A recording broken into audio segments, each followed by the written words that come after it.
नमस्कार दोस्तों, स्वागत है आपका आपके यूट्यूब चैनल पढ़ाई @24x7 पे। दोस्तों आज हम डिस्कस कर रहे हैं यूपीएचईएससी 2025 जिसमें एडवर्टीज नंबर 51 के तहत 17 अप्रैल 2025 को एग्ज़ाम कराया गया। उसमें जो प्राचीन भारत के इतिहास से संबंधित जो क्वेश्चन पेपर आया है, उसके आंसर की को डिस्कस करेंगे। काफ़ी प्रश्न मैंने काफ़ी किताबों में ढूँढे और उनके सटीक आंसर मुझे मिले भी। बट कुछ प्रश्न ऐसे रहे जिनके आंसर संशय में हैं। कुछ ज़्यादा नहीं 4-5 प्रश्न ऐसे हैं जो संशय में हैं और इसके लिए आपको आयोग की आंसर की पे डिपेंड होना पड़ेगा। लेकिन फिर भी जितने भी क्वेश्चंस मिले, उनके आंसर मिले, उसके आधार पे मैंने ये आंसर की जनरेट की है।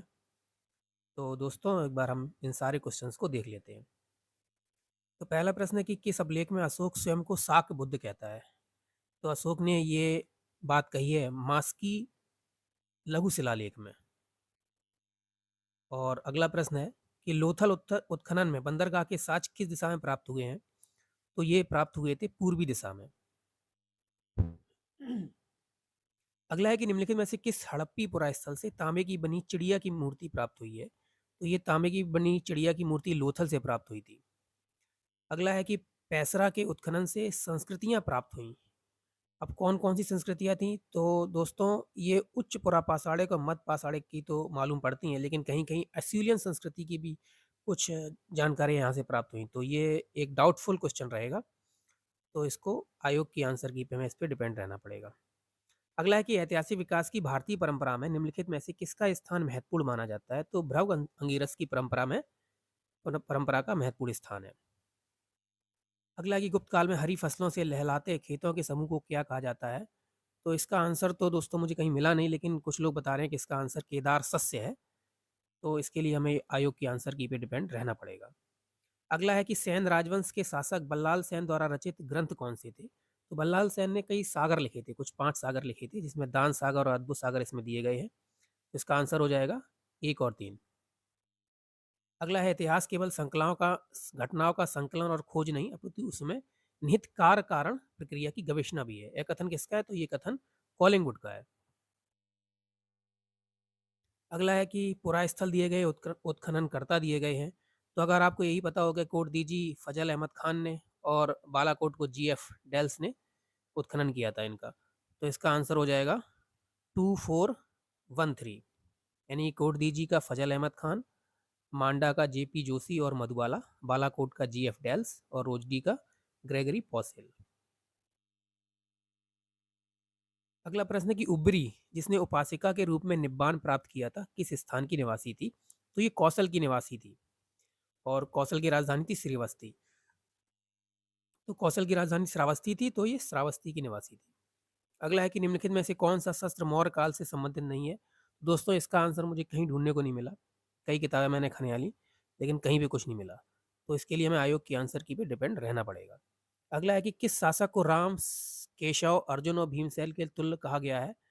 तो ये भी एक डाउटफुल है, लेकिन कुछ लोग इसका आंसर गौतमी पुत्र सातकर्णी बता रहे हैं। अगला है कि कात्यायन द्वारा उल्लिखित नियमों के संदर्भ में निम्नलिखित में से कौन सा सही है? तो स्त्री धन के बारे में जो कात्यायन ने कहा था, उसके अनुसार कि स्त्री को उसकी स्त्री धन सहित अचल संपत्ति के विक्रय तथा उसे गिरवी रखने का अधिकार है। तो इसका आंसर डी होगा। अकलंक द्वारा लिखित पुस्तक का क्या नाम है? तो इसका नाम है तत्वार्थ राज वर्तिका। हुलास के मध्य और ऊपरी चरण निम्नलिखित में से किससे संबंधित है? तो ये हड़पोत्तर यानी कि पोस्ट हड़प्पन एज के हैं। तो इसका आंसर हो जाएगा पोस्ट हड़प्पन। अगला है कि प्राविधिक गुप्ता के पूना ताम्रपत्र अभिलेख का उत्कीर्णक कौन था? तो प्राविधि गुप्ता का जो पूना ताम्रपत्र लिखा था, वो उसको उत्कीर्ण किया था चक्रदास ने। निम्नलिखित में से किस अभिलेख में प्रतिहार शासक मिहिर भोज को प्रभास कहा गया है? तो इसको मिहिर भोज को जो प्रभास कहा गया है वो दौलतपुर अभिलेख में कहा गया है, और आपको पता होगा ग्वालियर अभिलेख में कहा गया है आदिवाराह। अगला प्रश्न है कि यह टिप्पणी किसने की है कि इतिहास उपन्यास से अधिक रुचिकर होता है? तो ये टिप्पणी की थी डेविड ह्यूम ने। और ये फिर मिलाने वाला है कि स्थल और संस्कृतियां। तो महादेव पिपरिया जो है वो आपका पुरापाषाण काल से है, असूलियन संस्कृति वाला स्थल है ये। और तिलवाड़ा जो आपका है मध्यपाषाण काल का है। मरकडोला तो आपको पता है कि नौपाषाण काल का है। मरकडोला, दाऊजली हेडिंग और सारातारू, ये तीनों ही जगह असम में स्थित है। असम के नौपाषाणिक स्थल है। और महिदपुर आपका ताम्रपाषाण है। तो इसका आंसर हो जाएगा 3, 1, 4, 2। अगला प्रश्न है कि निम्नलिखित पुरापाषाणिक स्थलों को काल क्रमानुसार व्यवस्थित कीजिए। तो इसमें काफ़ी संशय है, क्योंकि इसका हमें कहीं पे सटीक जवाब तो मिला नहीं है। फिर भी जो अनुमान के आधार पे कहा जा सकता है, तो आंसर इसका 2, 3, 4, 1 होना चाहिए, यानी कि पहले मासुल, फिर सादाब, फिर काल्पी और फिर पटने। अगला प्रश्न है कि स्रोत और ग्रह वैदिक यज्ञों के 2 विभेद माने गए हैं। बिल्कुल सही बात है। कुल मिलाकर 21 प्रकार के यज्ञ इन दोनों विभेदों में पाए जाते हैं। तो इस पे थोड़ा संशय है। कहीं कहीं किताब में लिखा हुआ है कि स्रोत में 14 और ग्रह में 16 हैं, यानी कि टोटल 30 हो जाते हैं ऐसे। लेकिन फिर भी इसके लिए मैं आपकी आंसर की पे डिपेंड रहना पड़ेगा। अगला प्रश्न है कि किस कुषाण शासक के सिक्के पर बेसिलियस सोटेरस एरेमा लिखा हुआ है? तो ये कुजुल कटफिसिस के सिक्के पर लिखा हुआ है। निम्नलिखित शासकों को उनके शासनकाल के क्रमानुसार व्यवस्थित कीजिए। तो कल्याणी के चालुक्य वंश के ये शासक हैं। तो सबसे पहले जो आए थे वो जगदेक मल्ल आए थे। माफ़ कीजिएगा, सबसे पहले जो आए थे आपके, वो आए थे विक्रमादित्य पंचम 1006 से 1015, और उसके बाद आए थे जयसिंह द्वितीय, उसके बाद सोमेश्वर प्रथम, और सबसे आखिर में आए थे जगदेक मल्ल। तो इसका आंसर हो जाएगा आपका 2, 4, 3, 1। अगला प्रश्न है कि इनको मिलाइए आपस में। प्रायोगिकोत्तर प्रविधि, कार्योत्तर प्रविधि, वर्णनात्मक सर्वेक्षण प्रविधि और ऐतिहासिक प्रविधि। तो अगर आपको एक ही पता होता कि ऐतिहासिक प्रवृत्ति में क्या इस्तेमाल किया जाता है, जो ऐतिहासिक प्रविधि है, उसमें आपका प्राथमिक द्वितीय दोनों स्रोतों का उपयोग किया जाता है। तो अगर आपको एक भी पता होता तो इसका आंसर आप कर देते। तो इसका आंसर हो जाएगा 3, 4, 2, 1। अगला प्रश्न है कि सेचनक हल और बेहल को प्राप्त हुआ था। सेचनक एक हाथी था जो हल और बेहल को प्राप्त हुआ था। और महावंश में बिम्बिसार के पिता का नाम धर्म यशस बताया गया, जबकि धर्म यशस नहीं, इसकी जगह भट्टी बताया गया है। और रुद्रायन बिम्बिसार का मित्र था और बिम्बिसार के एक पुत्र का नाम सीलवन था। तो इसका आंसर आपका हो जाएगा 1, 3 और 4। कोट दीजी संस्कृति से जुड़े पुरास्थलों का सर्वाधिक संकेंद्रण कहाँ मिलता है? तो ये आपका चौलिस्तान में मिलता है। अगला प्रश्न है कि मंजूश्री मूलकम के अनुसार चंद्रगुप्त ने अपने पुत्र भद्रसार को राज सौंपा था। तो ये मंजूश्री मूलकम कल्प के अनुसार नहीं है, बल्कि पुराणों के अनुसार है। तो ये गलत हो जाएगा। परसिस्ट पर्वन के अनुसार बिंदुसार का पुत्र सुबंधु था, ये भी गलत हो जाएगा। दोनों ही इसमें गलत है। अगला प्रश्न है कि शार्दुल वर्मा का नाम असीरगढ़ मुद्रा लेख से प्राप्त हुआ है। असीरगढ़ मुद्रा लेख से सर्वर वर्मा का प्राप्त हुआ है। सर्ववर्मन दो शासक, मौखरी शासक था उसका। और बड़वा लेके यज्ञ को लेके, ये सही है। तो पहला गलत है और दूसरा सही है। अगला है कि मोहनजोदड़ो से संघ का पैमाना मिला है, लोथल से हाथी दांत का पैमाना मिला है। तो ये दोनों ही सही है, दोनों कथन सही हैं ये। अगला है कि कौशितकी ब्राह्मण जो कि ऋग्वेद का है, और बृहदारण्यक जो उपनिषद है वो शुक्ल यजुर्वेद का है, और छांदोग उपनिषद सामवेद का है। मांडूक, प्रश्न मुंडक और मांड्यूक, ये तीनों अथर्ववेद के होते हैं। तो इसका आंसर हो जाएगा 4, 3, 1, 2। अगला प्रश्न है कि राजा चेटक की पुत्रियों के विवाह के संबंध में नीचे कुछ कथन दिए गए हैं। तो प्रभावती का विवाह सिंधु सौबीर के राजा उदयन से हुआ था, ये सही है। मृगावती का विवाह कौसंबी के राजा उदयन से हुआ था, ये भी सही है। और शिवा का विवाह अवंती के राजा चंड प्रदोष से हुआ था, ये भी सही है। जबकि पद्मावती का विवाह कुरु देश के धनंजय से नहीं, अंगराज से हुआ था। तो इसका आंसर हो जाएगा 1, 2 और 3। अगला प्रश्न है कि निम्नलिखित में से किस स्थान से हमें उच्चित्रण के रूप में 8 मानवाकार आकृतियां प्राप्त होती हैं? तो ये हमें प्राप्त होती हैं नानाघाट अभिलेख से। इसका आंसर हो जाएगा नानाघाट गुहा अभिलेख, यानी कि नानाघाट केव वाला आंसर सही है। किस ग्रंथ से पता चलता है कि उत्तर और दक्षिण के व्यापारी आपस में एक स्थान पर मिलते थे? तो इसका आंसर है कुवलय माला। कुवलय माला ग्रंथ से पता चलता है कि उत्तर और दक्षिण के व्यापारी आपस में एक स्थान पर मिला करते थे। अगला प्रश्न है, कुछ कथन दिए गए हैं और किसके हैं ये? तो आपको पता है कि सभ्यताओं के बारे में बात जो की थी वो टाइनबी ने की थी। अगर आपको इसका ही पता होता तो डी का आंसर 2 हो जाता। तो इसका आंसर आपका हो जाता है 1, 3, 4, 2। ठीक है, तो ए का हो जाएगा बटरफील्ड, बी का हो जाएगा ए का हो जाएगा कॉलिंगवुड, और बी का हो जाएगा बटरफील्ड, सी का हो जाएगा वॉल्स, और डी का हो जाएगा टाइनबी। तो 1, 3, 4, 2।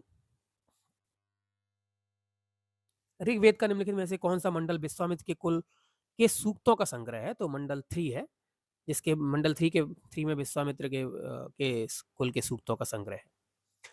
अंगुत्तर निकाय में 16 महाजनपद का उल्लेखित निम्नलिखित में कौन से महाजनपद पाणिनि के अष्टाध्यायी में उल्लेखित है? तो पाणिनि के अष्टाध्यायी में मगध है, अस्मक है, कंबोज है, वत्स भी है।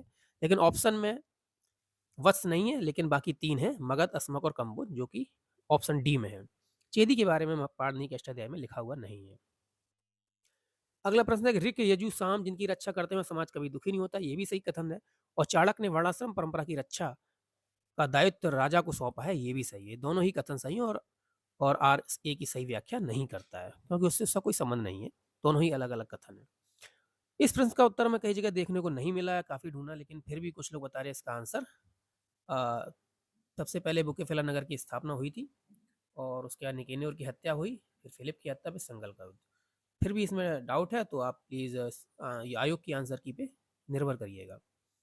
अगला प्रश्न है कि निम्नलिखित में से किस शासक ने अपने संपूर्ण राज्य में मदिरा का उत्पादन और विक्रय निषिद्ध कर दिया? तो ये काफ़ी साधारण सा प्रश्न था, कुमारपाल ने ऐसा किया था।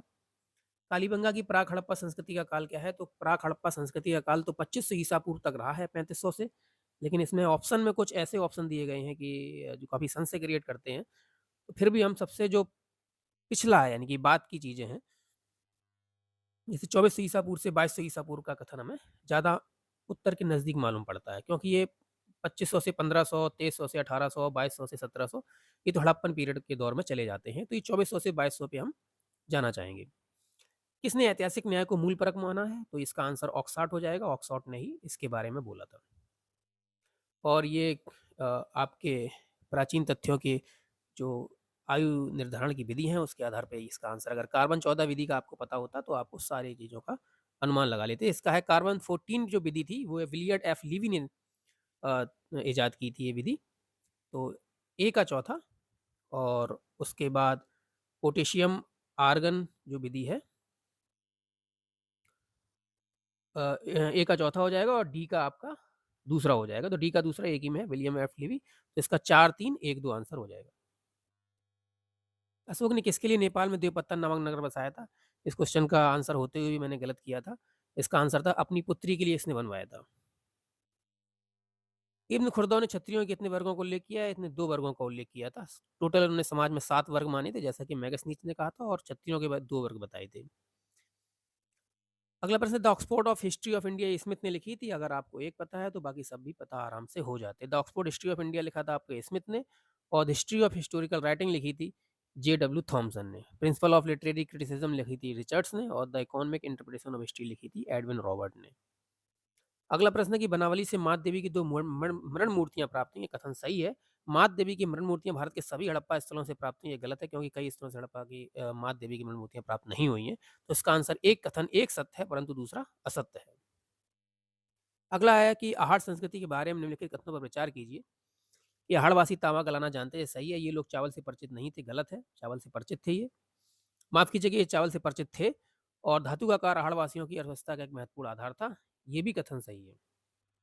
और श्वेत रंग से चित्रित काले और लाल रंग प्राप्त हुई, सही है। तो 1, 3, 4 सही हो जाएगा।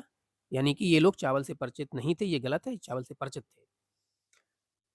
अगला है कि प्रतीक समुत्पाद में उल्लिखित जीवन चक्र 12 कारणों में से कितने पूर्व जन्म से संबंधित है? प्रथम 2 पूर्व जन्म से संबंधित हैं, बाकी पूर्व जन्म से संबंधित नहीं है। तो इसका आंसर सी हो जाएगा, प्रथम 2। प्राचीन ग्रंथों में 8 वर्ष की लड़की को गौरी और 10 वर्ष की लड़की को कन्या कहा गया, सही कथन है, और ये पराशर स्मृति में लिखा हुआ है। अपरार्क ने सती प्रथा को निंदनीय बताया है, ये गलत कथन है, क्योंकि अपरार्क ने सती प्रथा का समर्थन किया था। तो कथन एक सत्य है और दूसरा असत्य है। गौतमी बलश्री की प्रतिहारी कौन थी? तो इसके बारे में बहुत डाउट है, इसका आंसर क्या होना चाहिए, लेकिन बहुत से लोगों का मानना है कि इसका आंसर लोटा है, क्योंकि यही इसकी प्रतिहारी की तरह काम करती थी, लेकिन एक्चुअल प्रतिहारी थी कि नहीं, इसके बारे में कहीं लिखने को देखने को नहीं मिला है। अगला है कि निम्नलिखित चरणों को एक अनुक्रम में व्यवस्थित कीजिए। तो सबसे पहले ऑस्ट्रेलोपिथेकस अफ्रानेंसिस आए थे, उसके बाद ऑस्ट्रेलोपिथेकस अफ्रीकेनस आए थे, फिर पिकिनेसिस आए, फिर होमो हैबिलस आए। अगर आपको यही पता हो तो सबसे लास्ट वाले होमो हैबिलस ही हैं, उसके पहले के हैं सारे, तो इसका आंसर आप सही कर लेते हैं। अगला प्रश्न है कि षोडशी प्रजापति में प्राण सम्मिलित होता है, ये बिल्कुल कथन सत्य है, और इससे ही सोम उद्भूत समर्थ होता है, ये भी कथन सत्य है। दोनों कथन सत्य है इसके। चंदेलों ने विंध्य क्षेत्र में शासन किया था, सही कथन है, और चंदेल गुर्जर प्रतिहारों के सामंत थे, ये भी से दोनों कथन सत्य है। निम्नलिखित में से अशोक का कौन सा अभिलेख 5 एवं राज्यों के धर्म प्रचारकों को भेजने का वर्णन करता है? तो इसका आंसर त्रयोदश शिलालेख है, रॉक एडिक्ट नंबर 13। इसका भी साधारण सा सवाल था। अगला है कि उपनिषद, भागवत गीता, ब्रह्मसूत्र को सम्मिलित रूप से क्या कहा जाता है? तो इसको प्रस्थानत्रयी कहा जाता है। मंगलेश शैव धर्मावलंबी था, गलत है, क्योंकि ये वैष्णव था, और मंगलेश कीर्तवर्मन प्रथम का पुत्र है, तो ये गलत है। तो इसका आंसर हो जाएगा, दोनों ही कथन गलत है।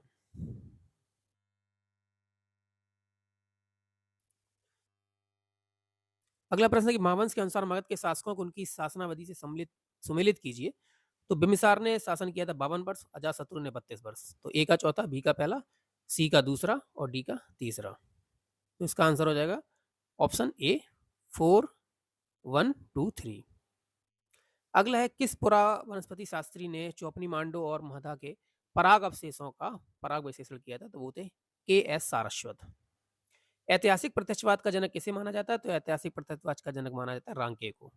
और यह मदलपंजी नामक पुस्तक निम्नलिखित में से किस राजवंश की जानकारी देती है? तो ये जानकारी देती है गंग राजवंश की।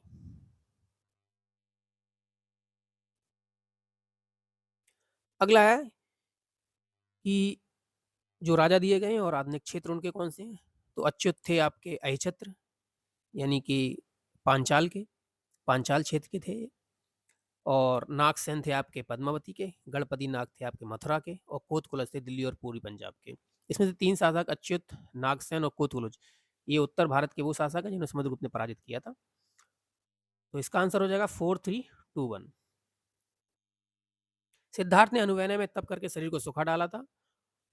ये कथन सत्य मालूम पड़ता है, लेकिन इन्होंने शरीर को सुखा डाला था इसके बारे में तो नहीं पता चलता है। इन्होंने अपने वस्त्र वगैरह त्याग दिए थे, तपस्या करना शुरू किया था। अब ये कैसे सुखा डाला वगैरह, इसके बारे में कहीं देखने को नहीं मिला। रामपुत ने सिद्धार्थ को संज्ञा और संज्ञा से भिन्न योग दिया था। संज्ञा और संज्ञा संबंधित ज्ञान तो दिया था, लेकिन ये भिन्न योग दिया था, इससे अलग ज्ञान दिया था। क्या कहना चाहते हैं इसमें थोड़ा सा डाउट है, तो इसके लिए हमें आयोग के आंसर की पे डिपेंड रहना पड़ेगा। अगला प्रश्न है कि असूलियन संस्कृति के अवशेष शैलाश्रियों के प्राप्त हुए थे? तो भीमबेटका में तो असूलियन संस्कृति के अवशेष मिले हैं। घघरिया जो कि असूलियन संस्कृति का स्थल माना जाएगा कि नहीं माना जाएगा, क्योंकि भीमबेटका के पास स्थित है घघरिया, और कहीं कहीं लिखा हुआ है घघरिया मध्य पाषाणिक भी है। आदमगढ़ असूलियन संस्कृति का स्थल है और लेखकीय नहीं है। तो इसका आंसर 1 और 3 होना चाहिए। सामंतों की 9 श्रेणियां निम्नलिखित में से किस ग्रंथ में उल्लिखित है? सामंतों की जो 9 श्रेणी हैं वो अपराजित प्रच्छा में लिखे थे, क्योंकि अपराजित प्रच्छा में 9 या 10 श्रेणियों के बारे में बात की गई है। तो हमारा आंसर अपराजित प्रच्छा ही मालूम पड़ता है। अगला प्रश्न निम्नलिखित में से